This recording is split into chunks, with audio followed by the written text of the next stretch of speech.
escuché y ya. Cuéntate quién eres, Bueno, yo dónde soy estudiaste. Santa Orozco, mi nombre artístico es Santa Orozco, mi nombre real o original o de cuando nací es Santa Cecilia Orozco Ayala. Me dedico al arte, soy artista visual desde hace pues ya unos 26 años y mis primeras manifestaciones como de arte y demás fueron como en la secu, cuando los maestros me decían, qué bonito dibuja esta niña y muy bien, y me puedes hacer unos dibujos. Y me pagaban, sobre todo me acuerdo mucho, me pagaban por dibujar así las tareas de todos los que les dejaban dibujos. A mucha gente no le quedaban bonitos y bueno, yo los hacía muy rápido. Entonces ahí empezó como esta iniciativa de, me gusta el color, me late mucho como hacer las cosas. Y decidí estudiar artes, pero como que fue un accidente, porque originalmente yo me iba a dedicar a lo que era diseño gráfico Okay. y como mi hermana se dedicó a lo mismo y dije, ay no, allá dos diseñadoras en una casa, pues no, no suena bien en la familia.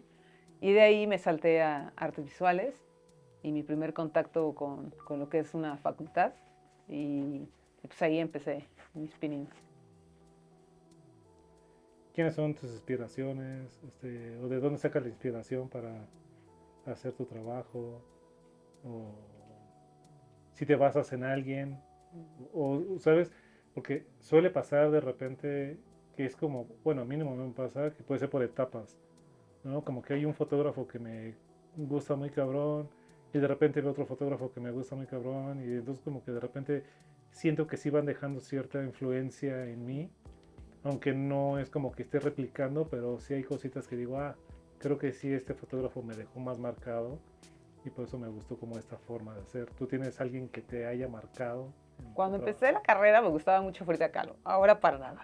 O sea, perdón, pero ya no, y nada. O sea, ¿Nada? me gustaba mucho porque ella hizo sus diarios, esa parte a mí me movió mucho, yo Ajá. soy mucho de cómo hacer dibujos y esta onda. En la carrera propiamente encontré lo que es el libro alternativo y la gente se titulaba con ese proyecto de libro de artista y cosas así. Y empecé a escribir muchísimo como esta onda de qué te pasa en el día, pero tenía que tener una decoración de una situación, ya sea tipo performance happening, un dibujito, un collage, algo así accidental, pero era con puros materiales informales, o sea, podías meter diamantina, monedas, pegar todas estas cosas que no son como muy usuales o que se catalogan como no académicas, ¿no? Y ya de ahí la verdad es que me di cuenta que no, o sea, que Frida había sido un accidente. La verdad es que soy muy occidental. El arte, sobre todo la pintura flamenca y la pintura inglesa me gustan muchísimo. O sea, la primera vez que llegué a un museo y vi obra flamenca fue así de, no manches, no estoy pintando. Pero pues sin quedarme muy atorada en esos estilos que ya tienen su belleza propia y ya pasaron, empecé como a hacer esta investigación del color, porque lo que te explicaba es que en el primer trabajo que yo hice, que está aquí en el mural, que este fue un trabajo de taller, un ejercicio, yo metía mucha influencia de la foto blanco y negro, que mi hermana me había hecho trabajar muchos años con ella foto, entonces estaba como de chalana y demás, me relacioné mucho con el blanco y negro, y encontré justo en la cajita de mi mamá en su cajón de fotos, muchas fotos de mi papá, muchos negativos, y como nunca supe nada de mi papá así como muy, muy, muy bien, lo único que tenía era imágenes. Entonces a la hora del proyecto de titulación decidí pedirle a mi abuelita todas sus fotos viejitas y a partir de esa entrada a la caja de los recuerdos, ese clavado, empecé a investigar mucho como en esta onda de cómo habían sido sus infancias, pero en la cuestión imagen. O sea, no me importaba si sufrieron o no, cosas más emotivas que te llevan a más cosas, sino como esta situación de qué tanta pobreza o vacío había en los contrastes y qué tantas fotógrafos habían en esa época. Por ejemplo, todas las fotos que encontré de mi mamá y de mi abuelita eran cuestiones que habían tomado fotógrafos que iban pasando por la vecindad y eso me parecía como muy atractivo. Y luego de mi papá habían fotos muy viejitas, él vivía en una pobreza extrema, así se ve en las fotos, no sé si sea verdad, pero me empecé a clavar mucho con la idea del blanco y negro y así me pasé casi 12 años.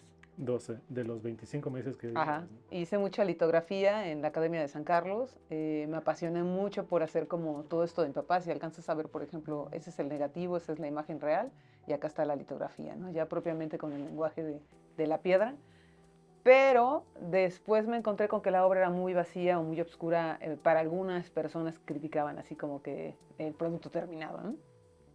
Y un poco se revolvió con que yo no fui becada por el FONCA y estuve a punto con 1000 maestros de que me becaran. O sea, fue así como, bueno, está bien, ni modo. Y eso sí me bajoneó mucho y decidí entrarle a la docencia. en escuelas de gobierno y a partir de eso como que tuve que dejar un poco la carrera, la producción. Vendía muy bien, o sea, cuando estudiaba vendía mucho y después ya me dediqué mucho como a dar clases y a partir del contacto con los adolescentes empecé a meter color en la obra. O sea, fue algo como súper, súper así, como rompió todo mi esquema. O sea, me volvía, como volver a aprender a pintar, Ahí porque en realidad me había como enfocado mucho a una paleta muy, muy corta, que igual tiene 1000 grises, pero igual nadie los nota, ¿no? Y ahora lo que hago mucho es como esta onda de, pues ya cuando conocí a Basquiat, ahorita que hablabas de las influencias, me gusta mucho David Hockney, pero muchísimo. Pero él es un artista como muy, muy bueno en el retrato, tiene mucho trabajo en el retrato. Sin embargo, cuando ves su pintura y demás, él también entra mucho a los medios. Entonces esa parte me pegó, así como que me gustó mucho. Incluso en la exposición que fui, la que te comentaba, empieza con muchos artistas muy, muy, muy viejos y al final termina con él, ¿no? Entonces como de, o sea, cómo ha cambiado hasta la forma de hacer algo figurativo, ¿no? Y qué otros artistas también, bueno, pues evidentemente Toledo, así me apasiona muchísimo Toledo, los colores, la línea, el dibujo. Fui muy fan de Van Gogh, pero en el sentido de todo el dibujo de Van Gogh, o sea, nada de pintura, todo el dibujo. Van Gogh se me hace uno de los mejores dibujantes. Me gusta Durero y otros artistas más viejos, pero como que hago mucho clic con los artistas que trabajan sobre la pobreza o la muerte o como complicados para producir, o sea, que no tienen como esta ayuda económica exquisita. Y ahorita que hablabas del dibujo, por ejemplo, con mi maestro que fue Paco, Francisco Castro, estuve mucho tiempo dibujando, incluso salí de la carrera y yo seguí ahí como en el dibujo, no me quería salir del taller, porque era una experiencia muy buena tener a alguien como muy importante y sobre todo que no te enseñaba a pintar como él, ¿no? Esa parte a mí me apasiona mucho, ¿no? Y en la facultad choqué mucho con los maestros de pintura porque la mayoría me decían, Santa, es que si vemos tu propuesta artística, parece que le hicieron 50 personas diferentes. Y entonces se me hace algo como muy cruel para ser como estudiante. O sea, como que opiniones muy, muy, muy duras. Y la verdad es que cuando yo empecé en la carrera, pues yo juraba que me iba a dedicar a la pintura y me quedé como 7 años en grabado. Entonces a veces como que vas por una cosa, terminas haciendo otra, te empieza a apasionar otra. No compré un caballete y al final mi mamá me regaló un tórculo. Entonces dije, después de, o sea, ya acabé la carrera, ¿ya para qué? Es como que se me empezó a complicar todo. Pero propiamente ahorita lo que me apasiona, lo que me tiene muy bien, así definitivamente, siempre es pintar. Pinto ropa, pinto todo, todo pinto. Y también algo que me ha ayudado mucho es el ejercicio de todo el tiempo estar enseñando, porque muchas veces se te olvida como este proceso de las cosas nuevas. La gente que no tiene ni una sola noción del arte tiene mucha creatividad. E incluso encuentran cosas o situaciones que tú ya no haces porque estás muy enviciado. Entonces, trabajar con gente también joven, sin experiencia, a veces es como muchísimo más enriquecedor que estar todo el tiempo con artistas, ¿no? Porque al final ya cada quien tiene su fórmula y trabajamos como muy en lo monótono. Y ahorita pues tengo como muchas ganas de volver a retomar el grabado, pero con esta locura de empezar a mezclar otras técnicas y hacer grabado en color. Y lo que me decías, dos cosas. Una, cuando te comentaban que tus cuadros eran hechos como por 50 personas, o sea, al final digo, no soy fan de Picasso, pero pues, Picasso pasó prácticamente por todo el, ¿no? el rango que hay de pinturas y nadie le cuestionó, ay, eso parece que lo hicieron 50 personas diferentes. Y la otra, de cuando eres maestra, ¿no? Docente, ¿tú crees que de ahí viene también parte de la inspiración que me comentabas también que vino lo del color, ¿no? Pero aparte de eso, ¿te ha ayudado a crecer como artista el dar clases? ¿O sientes que eso puede estancarte? Dame un segundito. Indudablemente ser maestro es una experiencia como bien fuerte porque te enfrentas mucho a tener como dos características cuando eres maestro. O sea, o eres el super experto o famoso y wow, o eres una persona normal y solamente dejas que la gente trabaje, que es una cosa que a mí me encanta. O sea, me dicen, maestra, es que usted a todo el mundo le dice que le quedó bien. Es que así me educaron a mí. O sea, artísticamente no hay como, esta rayita está mal, este color no, ya te saliste de la raya. Eh, Cuando tú inicias, por ejemplo, yo me acuerdo mucho en la primaria y en el kinder y todo esto que te enseñan como, pues, como el arte para coordinar, es muy distinto a cuando tienes una persona como dedicada al arte, ¿no? Y, por ejemplo, en la secundaria la gente es muy, o por lo menos ese nivel que he descubierto así desde hace 18 años, pues es como que todo se vale, ¿no? Entonces esta parte a mí me relaja mucho. O sea, como que es prácticamente como si siguiera mi academia mini en gente que ni siquiera sabe que tiene muchísimo potencial y entonces lo empiezas a enfocar. Hay gente que ya viene hecha, o sea, hay gente que ya trae totalmente la onda del dibujo y demás. Y hay gente que no sabe que es buena y que le das como esa sorpresa de, oye, lo que haces es demasiado bueno, si no te quieres dedicar a esto no hay problema, pero no lo pierdas de vista. Y esa parte a mí me gusta mucho porque pues en México culturalmente no se prepara a la gente para ver sus cualidades, ¿no? O sea, siempre es como, no, casi, uy, no, todavía no, al rato, ¿no? Y sobre todo como docentes, no somos como apasionados de soltar el control y decirle al otro, haz, ¿no? Crea, o sea, así se empieza, o sea, es el juego, ¿no? Y en cuanto a lo de Picasso, sí, o sea, hay artistas que definitivamente yo siento tuvieron mucha suerte. Hay artistas que a veces nos cuesta más, o sea, yo me incluyo en los de nos cuesta muchísimo, porque decía Patti Soriano, y lo quiero remarcar mucho en sus conferencias, ojalá me encontrara al rico millonario que le encantara lo que hago, ¿no? Y me comprara toda mi colección, ¿no? O sea, todo lo que hago, ¿no? Pero también considero que somos mujeres que pintamos cosas que no se venden muy fácilmente. O sea, entre los temas y un poco entre la cuestión de quién compra un cuadro y qué estás comprando, como la firma, que va a costar mucho dinero, o sea, como estas cuestiones. Pero sí valdría la pena, por ejemplo, ahorita que decías esto de tener como 1000 estilos, pues que la gente se empezara a enamorar. Yo prefiero 1000 veces ir a un lugar y comprar una litografía, aunque no sea de nadie famoso, a un bazar de arte, traer un póster, o sea, como que, o un grabadito, así siempre es como más rico, que comprar cosas que están, pues como así frías, ¿no? Que no tienen la cuestión manual, ¿no? Ahora con tantos medios, indudablemente la gente dice, no, los libros y la pintura van a desaparecer y no han desaparecido. Entonces, eso es lo que me encanta del arte, que todo lo haces como con esta onda de estar en el proceso y lo que disfrutas es el proceso, no tanto el producto terminado. Pues, mira, en cuestión de crítica de arte, muchos opinan que el grabado está caduco, que ya no sirve, que no pasa nada, ¿no? Y siguen habiendo exposiciones a nivel internacional y hay muchos mexicanos que siguen así como trabajando para el grabado internacional.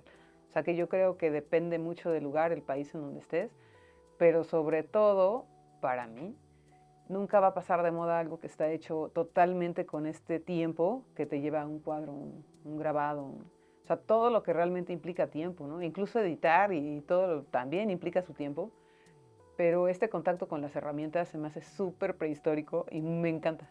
O sea, yo creo que hay gente que nunca va a cambiar como la onda del taller, el trabajar con otros artistas, el estar con otros alumnos.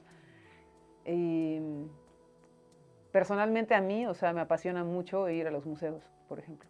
Pero yo, lo que te comentaba al inicio de todo esto de las fotos y demás, yo siempre así, si puedo, voy a los talleres de los artistas. O sea, para mí esa es la parte más como la más increíble, ¿no? O sea, yo cuando fui al taller de Irma Palacios o cuando me dejó hacerle la entrevista a Francisco Castro, yo dije, no, pues ya, o sea, ya después de ver esto, ¿qué más puedo ver en el cielo? O sea, es el contacto con alguien que tiene toda la experiencia del mundo en hacer lo que le gusta y que además está todo el tiempo así buscando renovarse, o sea, nunca está como en esta cuestión de ya tengo esta figura, esta forma se vende, ahora es muy criticado, pero estábamos viendo unos videos donde está Damien Hirst y está su producción enorme, ¿no? Y entonces están como en serie todos los cuadros en donde él solo pasa y pone las bolitas, ¿no? Y millones de dólares, ¿no? Y yo digo, bueno, hay arte para todos, o sea, entonces hay arte para, de hecho él es un súper fan de Andy Warhol, o sea, y a mí me encanta Andy Warhol, pero sí entiendo mucho lo de la producción masiva. Sin embargo, creo que la firma y el trabajo del artista, por ejemplo, el que es no necesariamente académico, pero que realmente tiene esa intervención con el cuadro, horas, no 2 minutos, yo siento que es totalmente distinto para mí.